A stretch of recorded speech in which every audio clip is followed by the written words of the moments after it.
What's up, guys? It's Tony from Streetball Strategies, where we use strategy to build your streetball legacy. Today we're talking about defining goals, and I'm going to go ahead and I'm going to put this under my playlist for how to use winter as a weapon as a streetball player. Because as we've discussed previously, when it comes to winter, when it comes to the off season as a streetball player, it can be viewed as kind of a wasteland of passed up opportunity if used improperly. But if you use winter properly, you can use it to grow and to progress and evolve as a streetball player. When we have to go through periods of not playing, such as being injured or something like winter here in Michigan, those periods of time should be used as evaluation periods. During those evaluation periods, it's important to not only review yourself as a player and see where you are, see if where you are is where you want to be, and then to ask yourself if there are improvements that you need to make or want to make, or things that you need to get better at as a player to reach whatever height you're trying to get to as a streetball player. Part of that includes having goals set for yourself, goals that you're trying to achieve and meet as a basketball player. And it's important to have those goals and to identify them for yourself, because you need to have something to aim at, right? You can just sort of have it in your mind that you want to be a really good streetball player, but unless you actually set goals along the way to get there, it's kind of just like throwing that ball at the basket and hoping it goes in. Let's use the free throw analogy for an example, right? So you want to be able to step to the line, make a free throw at your will in any given situation. You don't want there to be any kind of situation that arises where the moment is too big for you, or you're too nervous, or you're questioning yourself as to whether you can make this free throw or not.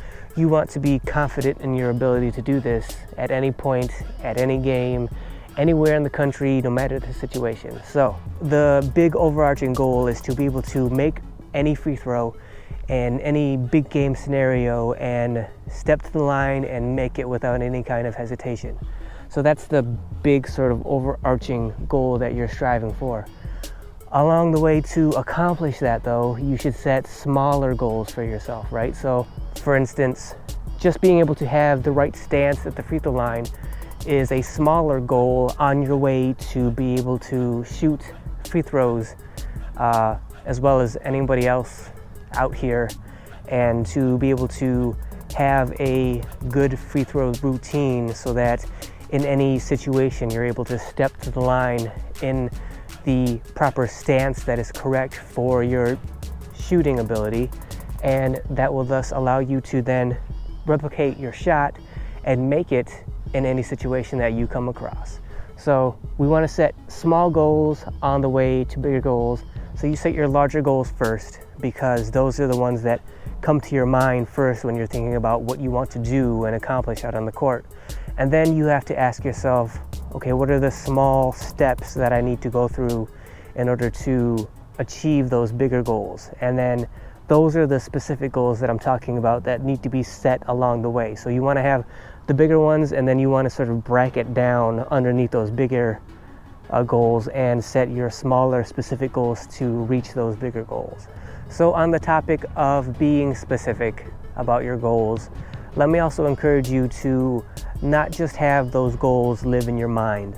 Make them tangible somehow, meaning write them out on paper or poster board, or even just jot them down in the notes section of your phone, just so that they live somewhere other than just in your mind, because you want to be able to tangibly look at them. So for instance, you could get like a buck slip or a small sort of post-it note, and you could write down whatever goal it is that you're trying to achieve, and then like stick it on like your bathroom mirror or something. That way you see it on a regular basis.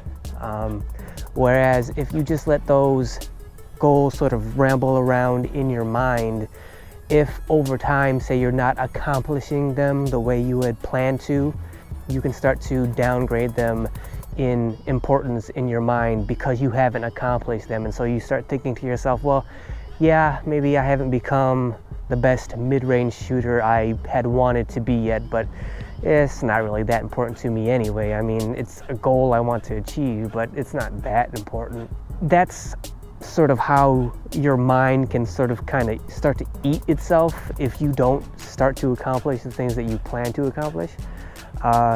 Whereas if you have a tangible place for those goals to live other than just in your mind, at least you'll see them and know that that's something that I'm striving for, that's something that's important to me, that's why I wrote it down. And so I'm going to continue to aspire to achieve those goals. So what happens is, if you set a goal for yourself and you're serious about it and it's tangible and you're really trying hard to accomplish it, but in the end, it doesn't work out the way you had hoped, it doesn't work out the way you had planned. And so people avoid actually tangibly setting goals for themselves, so that if you never set a goal for yourself, then you can never fail either. And that is the exact opposite of what we're trying to achieve here on Streetball Strategies, because failure is what's going to make us improve. Failure is what we're going to learn from. The more we try, the more we see what we're capable of and what we're not capable of. The more we see what we do well and what we need to get better at. And it's all about the process of trying and failing and learning and then doing it again and getting better. And you can't really do that unless you get specific about the goal that you're trying to achieve.